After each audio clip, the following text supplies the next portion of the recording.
or Mendelssohn, but it also allows for tremendous avenues of creativity. We were, I don't know where I came up with this idea to do a NASA program, but one of our concerts that was supposed to happen last November, and Plumbrook was going to be involved, and but what we wound up with, I wound up with the most exciting program, because NASA Glenn in Cleveland has absolutely free video from outer space, which we play along with them, goes along with the music, which is absolutely thrilling. And now the only planet that we play is Mars. And now you could probably have real footage from Mars, which maybe before you didn't have. And also, whenever I've done this, the NASA program, they have exhibits in the lobby, interactive stuff for kids. Hi, Ann. And all sorts of really fun things going on. And I've done these concerts in Phoenix, Fort Worth, and of course with Pops. And we also did one, I can't remember how many years ago, with Firewinds. And Toledo, I did it also. And it's just really well received. We have an astronaut who does this piece called Blast Off. And it's funny, I've done Blast Off probably 5 or 6 times now. And the composer, his name is Danny Dorff. I'd never met him before, but I'm now a proud member of the International Clarinet Association. And there was a meeting of composers for the International Clarinet Association. So I have some arrangements I did. So I thought I'd hop in. You know, it's a Zoom meeting. It wasn't any big deal to do. Anyway, I got to meet Danny, and we've now become Zoom friends.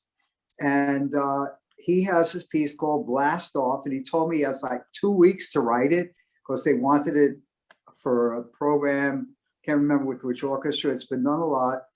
And he's a very sweet guy. And actually, at the point of the liftoff of the rocket ship, I wrote to him. I said, "Dear Mr. Dorff," I didn't know him.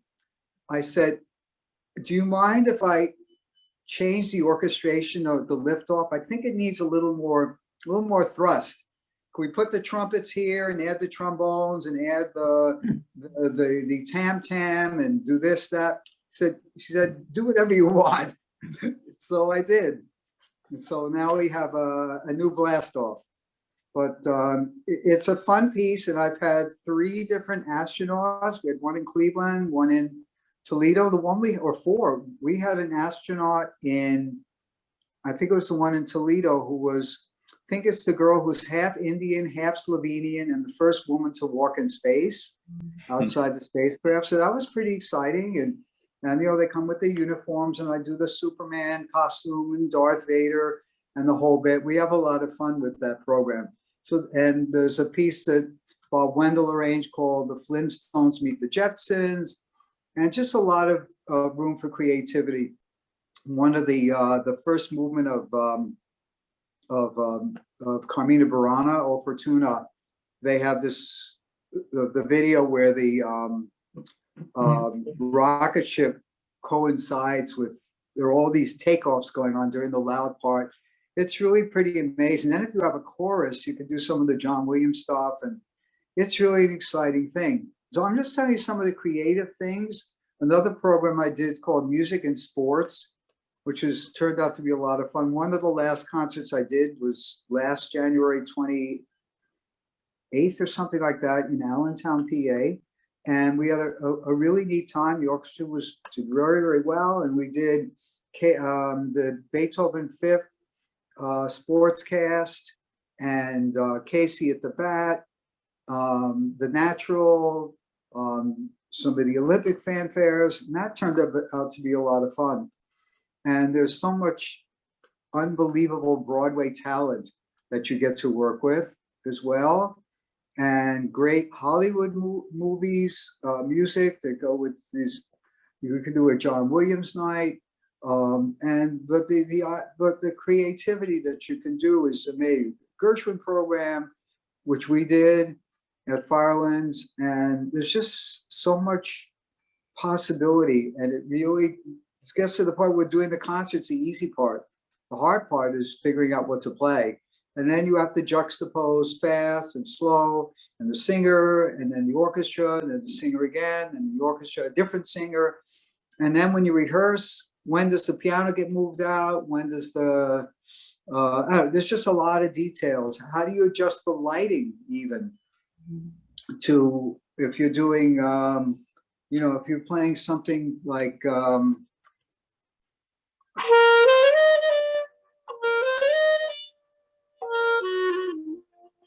tenderly. So if I'm playing a solo like that, so they'll bring the lights down and they'll shine a spotlight on me, or if somebody's singing Phantom of the Opera, Music of the Night. So that's, you take the lights down. So I become like the Cecil B. DeMille Otto Preminger of the orchestra world, because I do all of that sort of choreography. It's not a lot, but it's something, and it adds some atmosphere to the concert. And another thing about pop concerts, I think audiences expect to be entertained more so than quote unquote a classical concert. But one thing that I strive to do here at Firelands is to break down some of these boundaries. We have, I'll do a concert we did something called Scotland and Shakespeare several years ago.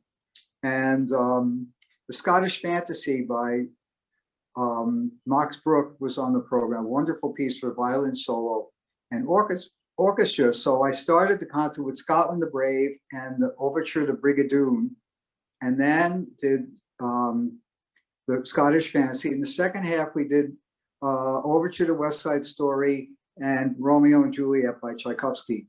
So, okay, well, I had this program. I said, well, let me make it into sort of a cool theme. And so we did that. And I don't like, pops night or movie night or classical night. I think you can find ways to integrating all of it. And boy, there's some great, it's no accident, folks, that the Hollywood composers get paid a lot of money, because they're really, really good. I mean, and the late James Horner, John Williams, Jerry Goldsmith, Hans Zimmer, these guys are really, really good. Ennio Morricone, there's just so many people, great film composers, and they get paid a lot. They get paid more than university professors who write music that people maybe don't want to hear. But some of the terrific music that we played. So, and then all the great Broadway music that there is, and the talent. A lot of people, of singers, this is all pre-COVID, of course.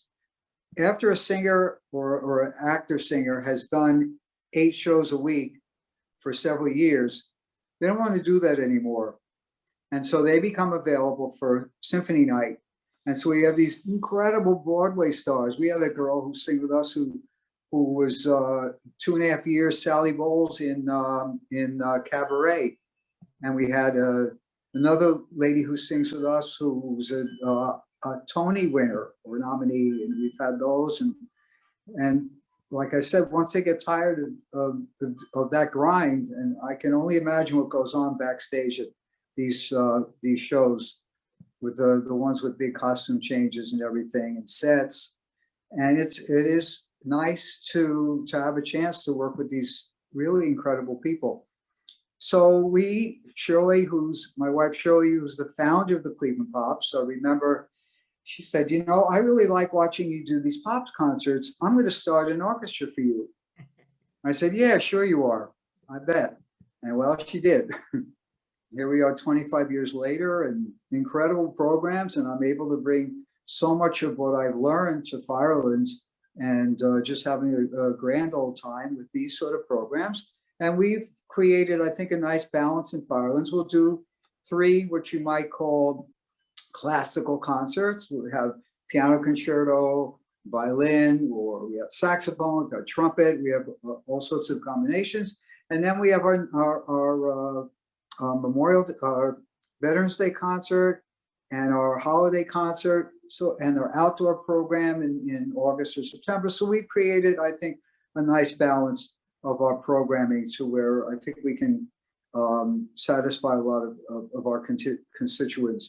And for me, the challenge is always to make programs that the audience is going to relate to and enjoy, whether it's a classical concert or not. So just bridging that gap, you know, that moat filled with crocodiles and alligators, that you want to get them out of there so the audience and the orchestra have a real symbiosis. That's a $1 million word. So there's real a connection, which is really, really nice. Now, I'm talking too much. Please ask me questions, anything, especially since there's no audience reaction. I can't tell if you're laughing or groaning or whatever. Trish. Well, last year, didn't you do the Mozart to Queen? That was before my time. So what was that? Yes. Yeah, well, that was just an example of what I call finding something which is creative with the audience appeal. So we had, the way it worked out was very, very strange because, help me with her name. The lady whose daughter, it just escaped me, daughter just gave birth. Anne McCookie's. Anne McCookie's Katie, is that her name? Yes. Katie McCookie was supposed to sing with us, and right around the February date of the concert was about her due date. So that wasn't going to happen. So we got Laura Peterson, who was a Cleveland area singer, who's very, very good.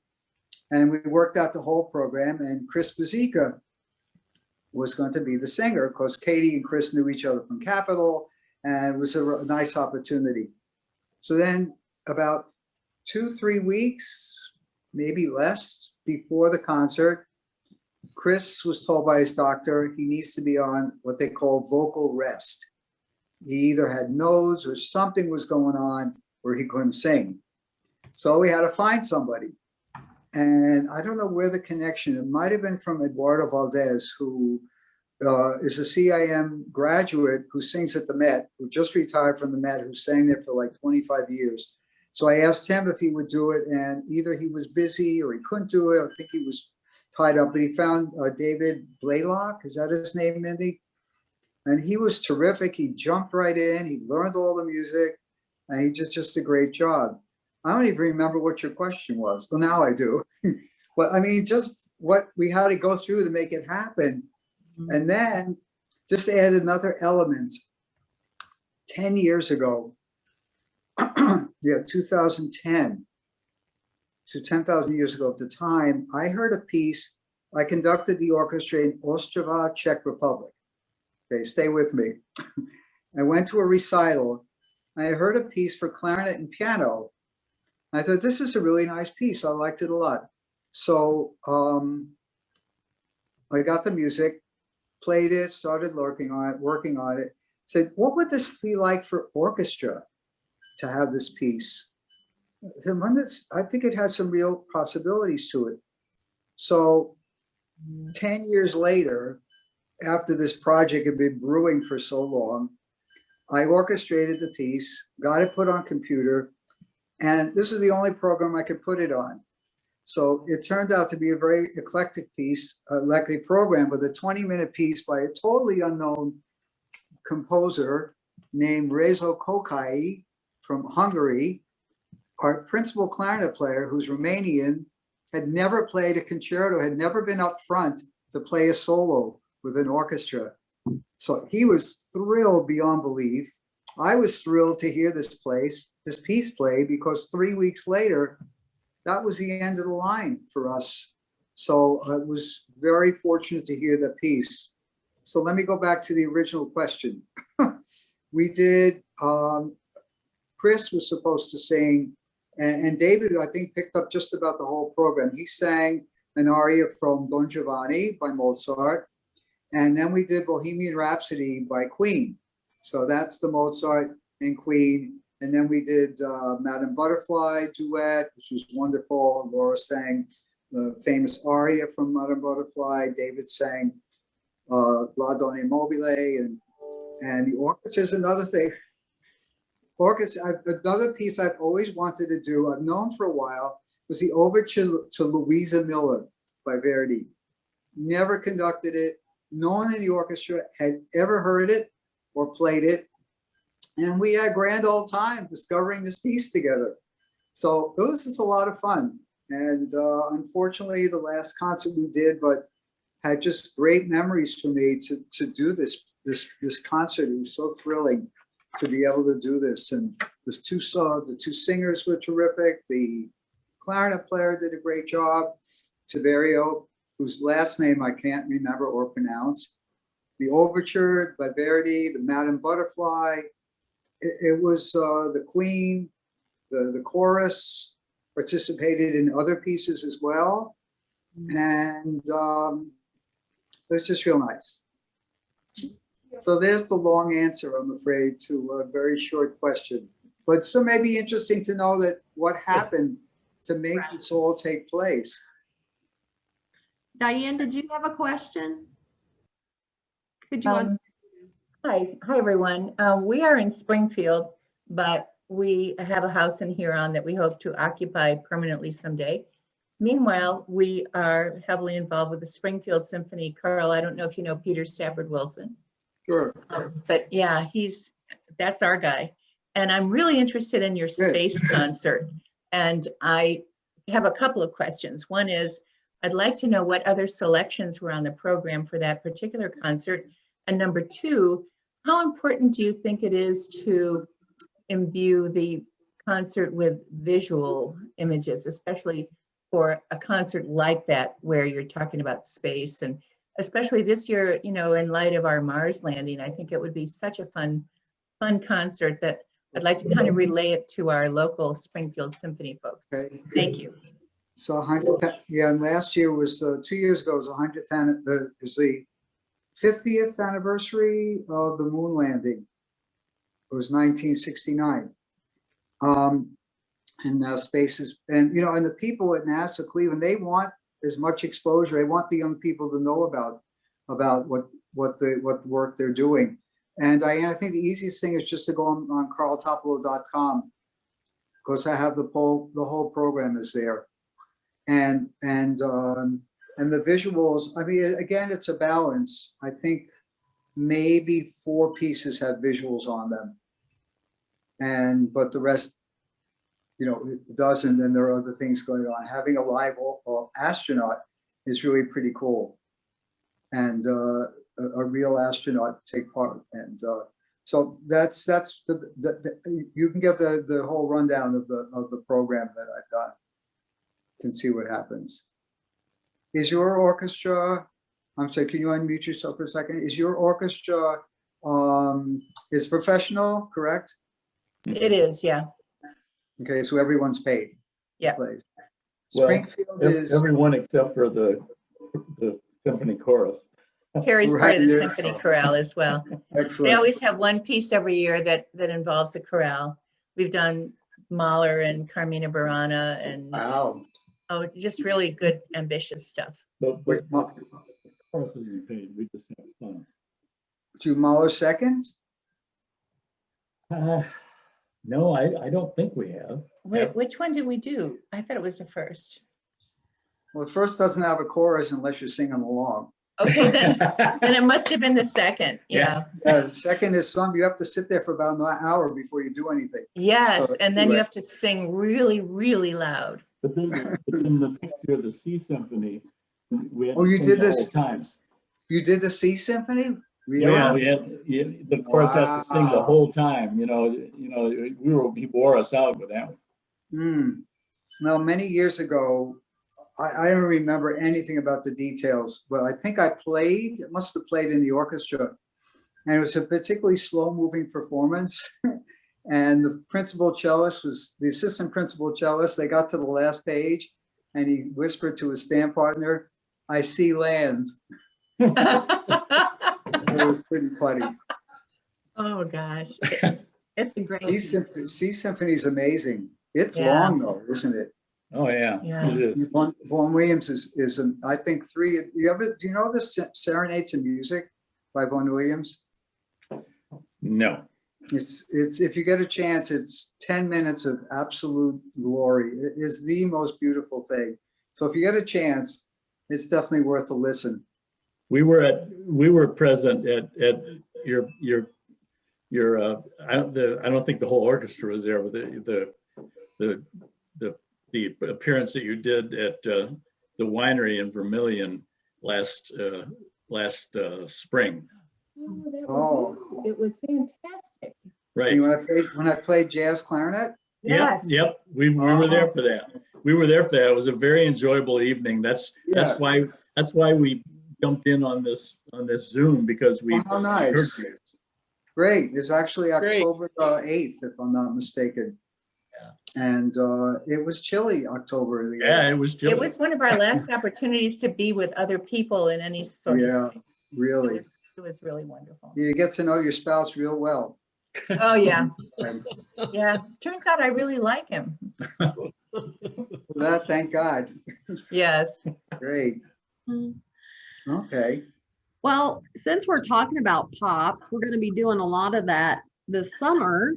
Starting on June 5th, we're going to be doing what was supposed to have been our last October, our concert. It's going to be at the Norwalk Reservoir. And I think we said classic rock, Broadway tunes, and big screen selections. Ooh. Without the big screen. Without the big screen. And then our next two concerts will be at the new Sandusky Jackson Street Pier. It'll be July 4th, which of course will be a patriotic pops concert. Comes And- on the 4th this year. Yeah. Right. And then we're going to do on July 25th, we're going to do a Christmas in July. We're going to do our holiday pops concert, since we were not able to do that this past year.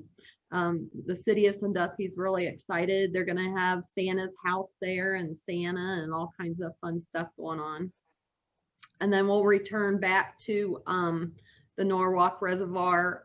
We'll be hosting Helen Welch's Superstar, the Carpenters, the story about the Carpenters. And then we'll be going back to Vermilion, to the Paper Moon Vineyards, and Carl will be presenting a program with Hey Mavis, an Americana ensemble. So I don't know if you want to talk about a little bit about that program, because I think you You said that was going to be in October again? oh, no, Yeah. that's September. No. September? Yeah. Yeah, we're not Okay. going to go that late again. Given a It choice. was a little cold, yeah. Okay, I'm writing all this Hey, down.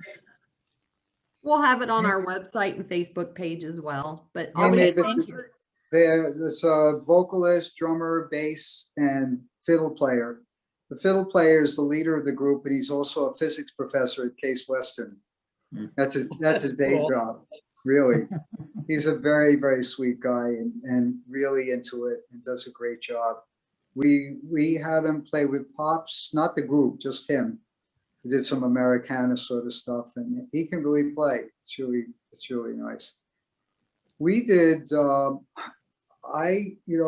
about what I like to call creative programming, I ran into this video. I didn't think I had it, and there it was. We did a program with the Butterfly Lovers Concerto. This is a piece by two Chinese composers, and the Butterfly Lovers is a legend. It's an old legend that, Chinese legend, and it's generally played by a Chinese person.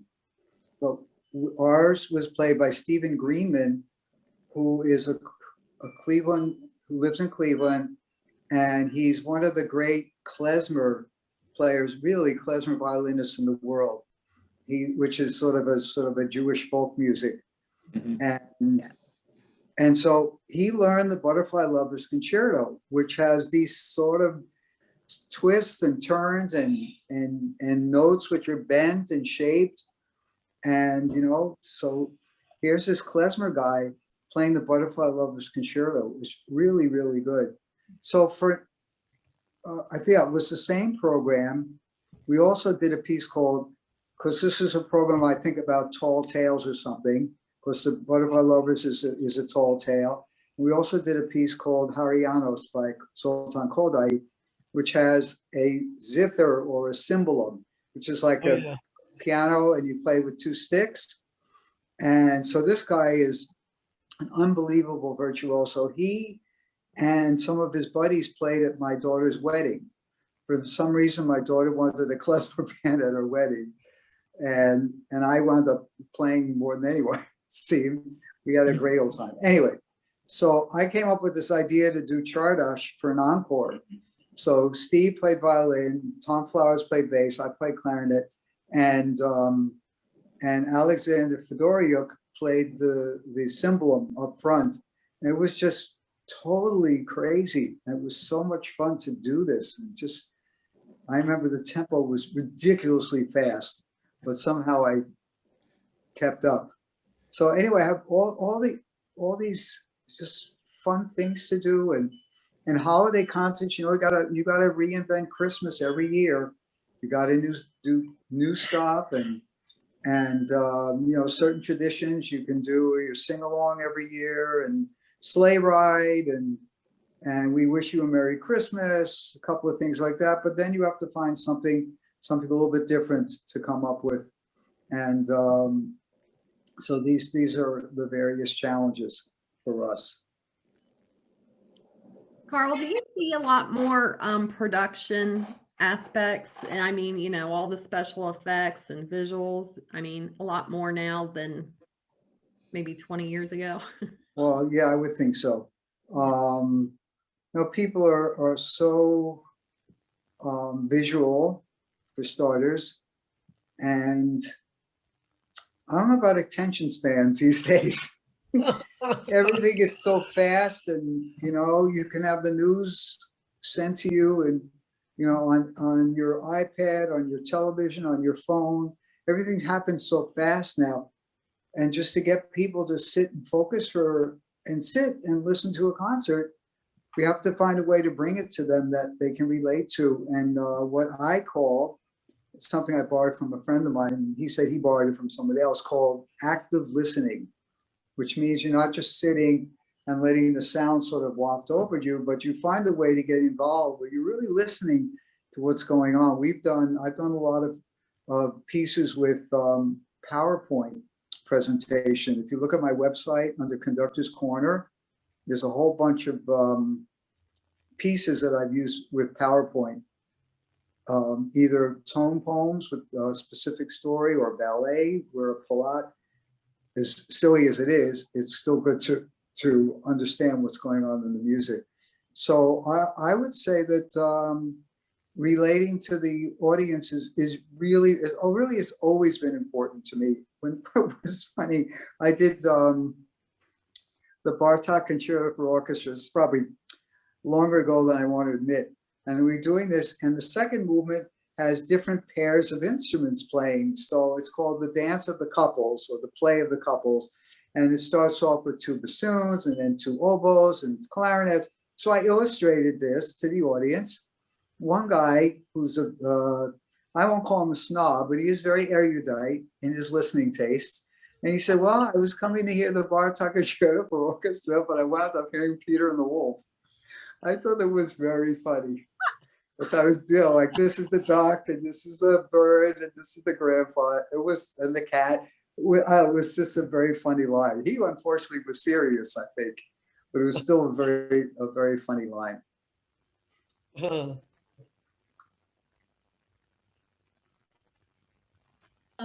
Carl, one of the things we're struggling with in the Springfield Symphony is engaging the younger generation, the millennials. And it's interesting.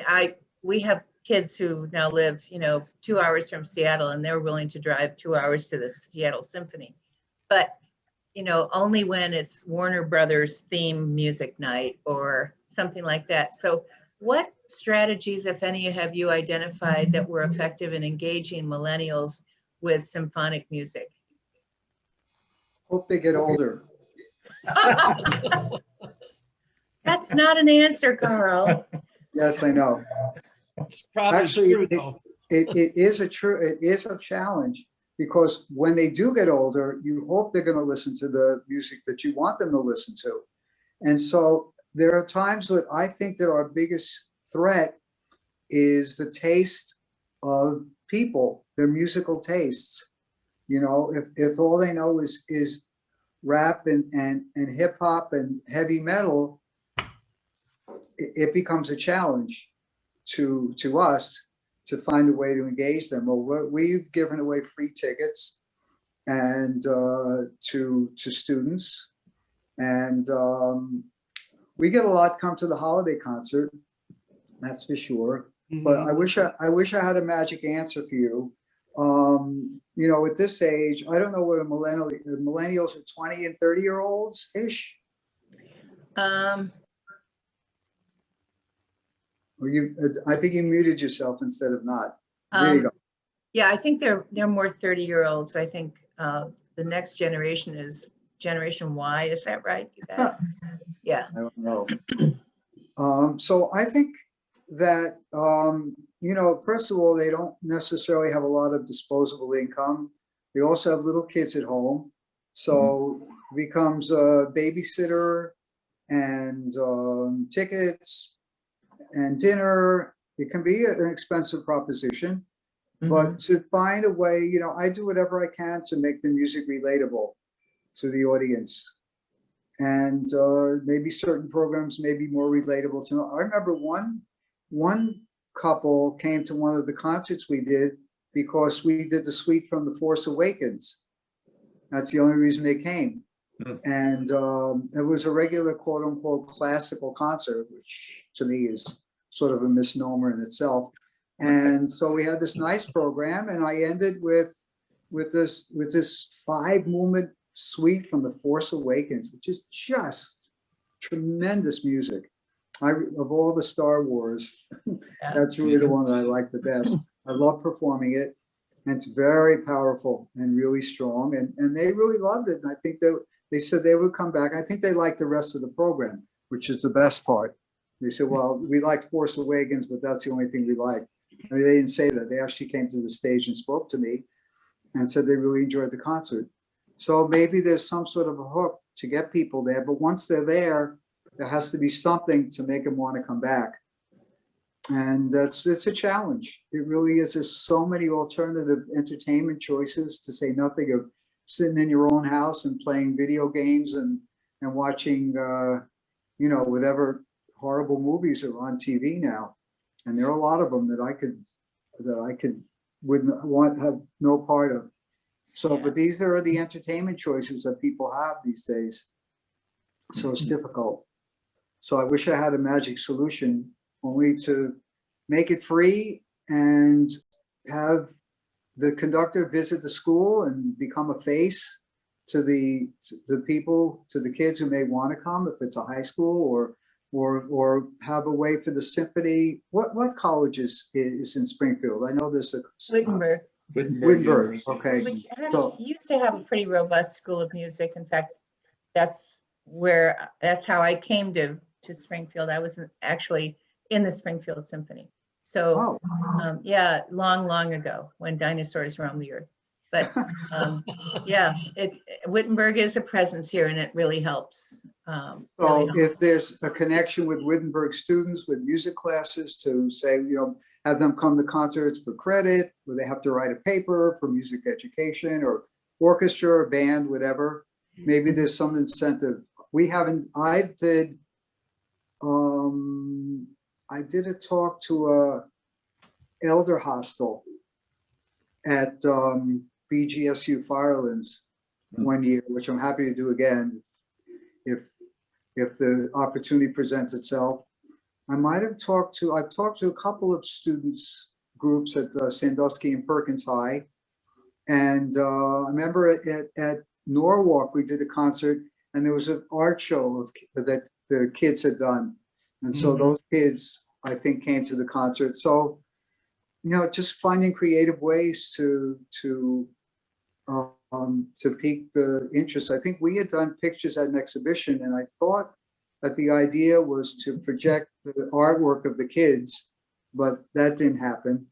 But we played the piece anyway.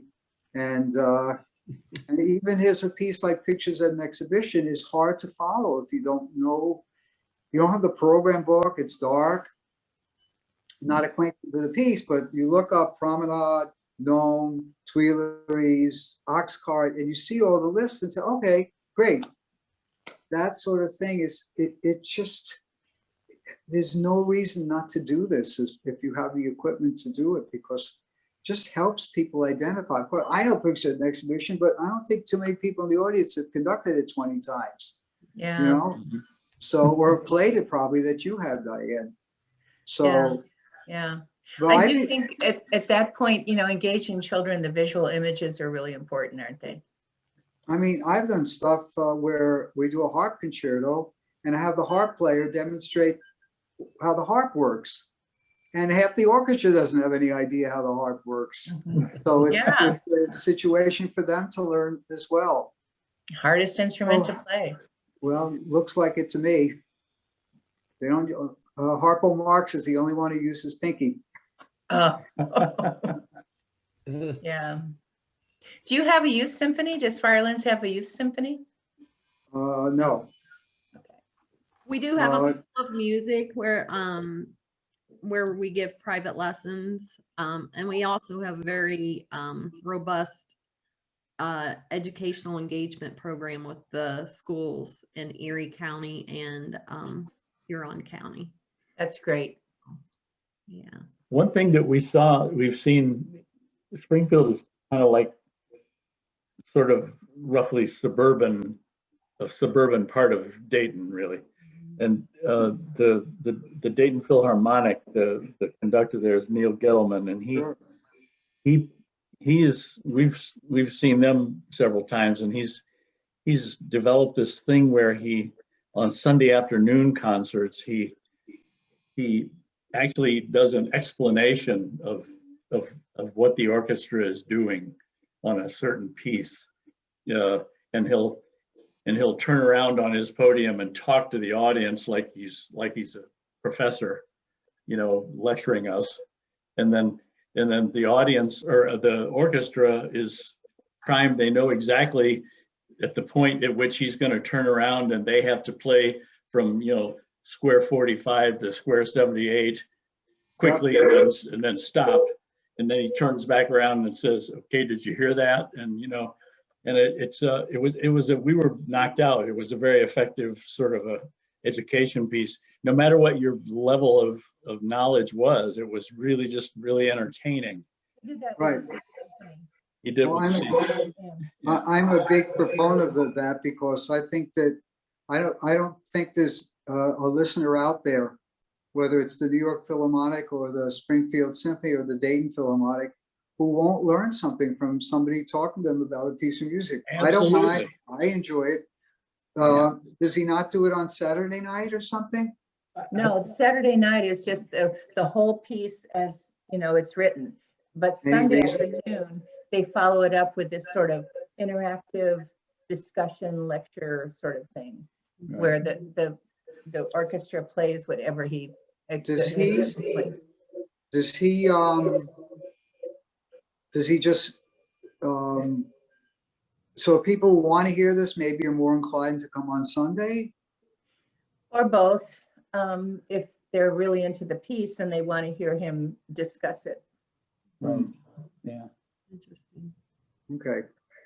I'm not sure how often he does it, but we've caught it a couple of times, and it's. For me, it's terribly important to do, and I feel that whoever does a talk has to put a lot of thought into it, because you can't pander to them, you can't talk down to them, and you can't talk, in some highfalutin theoretical discussion. Right. So there has to be that middle ground that people really can latch onto. Neil So- really hits that sweet spot. Good. You're exactly right about that. Well, Neil's very good at sticking little humorous comments in, and Good. we've just heard the Fireland Symphony just at the winery and talking now to you. And I think you have the same kind of ability to throw in a couple of zingers here and there that wake people Yeah. up. I've been known to. Yeah, you gotta be That's you gotta for be sure. funny. That's a for sure. Yeah. Well, I'll have you know that I've conducted the Toledo Symphony in Greenville a couple of times. Really? Yes, I was supposed to do again this past year too. I become like the Greenville specialist with the Toledo Symphony. Ah, Have you- I've never done this, but I want to hear the Toledo Symphony play in their home room. I've been to the museum many times and seen it, but I've never heard the symphony play in there. Yeah, it's an amazing museum too. Yeah. Yeah, most of the concerts I've done with them are at the Stranahan, but Mhm. I did at least one concert, maybe another one that I remember for sure recently at the heck's it called? Peristyle. Peristyle. That's Yeah. right. Yeah. Yeah, it's an amazing place. Have you been inside it at all? Yes. Yeah, we have. Just Yeah. nobody was playing any music. Right. It's an amazing place. It really is pretty cool. Did anyone else have any questions or comments? Anne, you have anything? You're muted, hon. I don't have any questions, but I'm enjoying listening. Yeah. Thank you. Excellent. Well, we're really looking forward to hearing the Fireland Symphony, and some of the concerts that you mentioned that were outside, I'm assuming those are free Yeah, and we can just show up. Great, they're all free.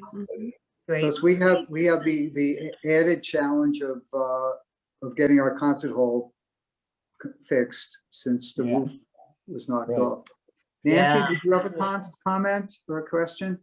Yeah, I wanted to say that Miss Jody is doing a terrific job of